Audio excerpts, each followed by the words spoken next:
मेरे गुनाहों की सदा तुझको मिली मेरे मसीह। ऐसे प्यार को हे प्रभु भूलेगा क्या कोई।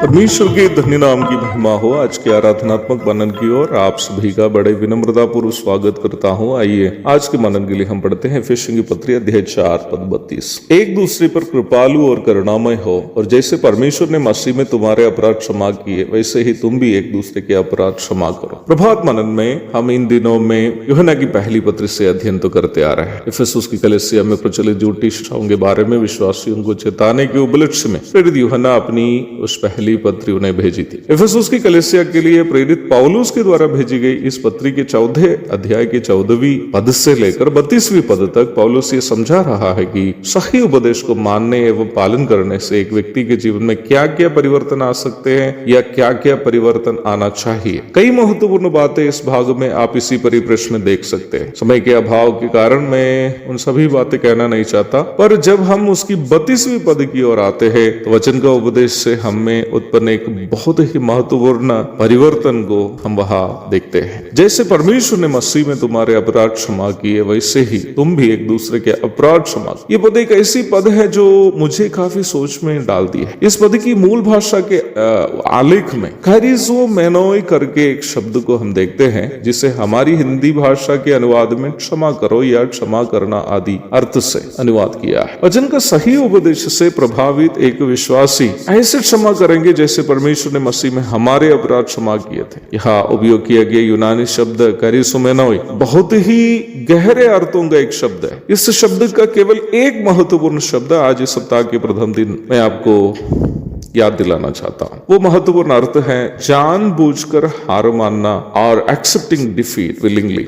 अर्थात एक ऐसी लड़ाई जो हम अवश्य जीत सकते हैं, पर अगले की भलाई को ध्यान में रखते हुए स्वयं हार मानते हो। वचन का उपदेश यीशु मसीह उपदेश की सही समझ और अपने जीवन में उसका लागूकरण हमें यीशु मसीह के स्वभाव में तब्दील करता है। व्यक्तिगत जीवन में हो या पारिवारिक जीवन में हो या कलीसियाई जीवन में, अन्य लोगों के द्वारा हमारे विरोध में जब झूठे आरोप होते हैं और हमें यदि मालूम हो कि सच्चाई हमारे पास है या हमें मालूम हो कि हम कोई गलती नहीं की है, तो हमारे अंदर भी ऐसी इच्छाएं आ सकती है कि हम उन आरोपों का जवाब दे और अगले की कपटता को उजागर करें, ताकि अन्य लोग हमारी सच्चाई को जाने और उसकी कपटता को भी जाने।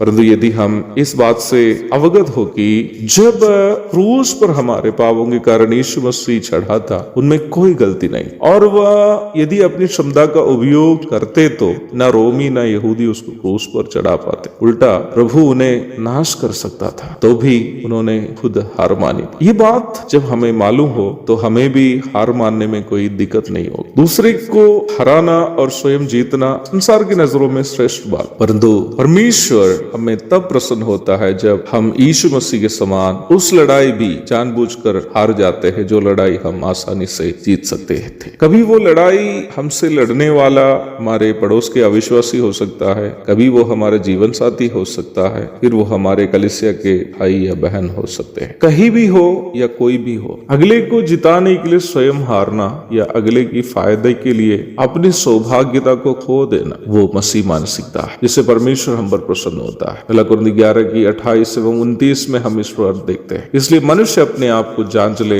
इसी रीति से इस रोटी में से खाए और इस कटोरे में से पिए, क्योंकि जो खाते पीते समय प्रभु की देह को ना पहचाने, वह इस खाने और पीने से अपने ऊपर दंड लाता है। आज सप्ताह के प्रथम दिन में जब हम रोटी तोड़ने के लिए इकट्ठे होते हैं, तो रोटी की ओर हाथ बढ़ाने के पूर्व हम खुद से पूछें, पारिवारिक जीवन में हो, कलीसिया जीवन में हो या सामाजिक जीवन में, हम किसी को हराने के लिए क्या दौड़ भाव करने वाला एक व्यक्ति है या स्वयं हार कर भी मसीह की मानसिकता दिखाने के लिए चाहने वाले हैं? खुद से पूछकर रोटी की ओर हाथ बढ़ाने के लिए प्रभु आपकी और मेरी मदद करे। एक और शुभ दिन की धन्य कामनाओं के साथ आज का मनन में समाप्त करता हूँ। प्रभु आप सबको आशीष दे।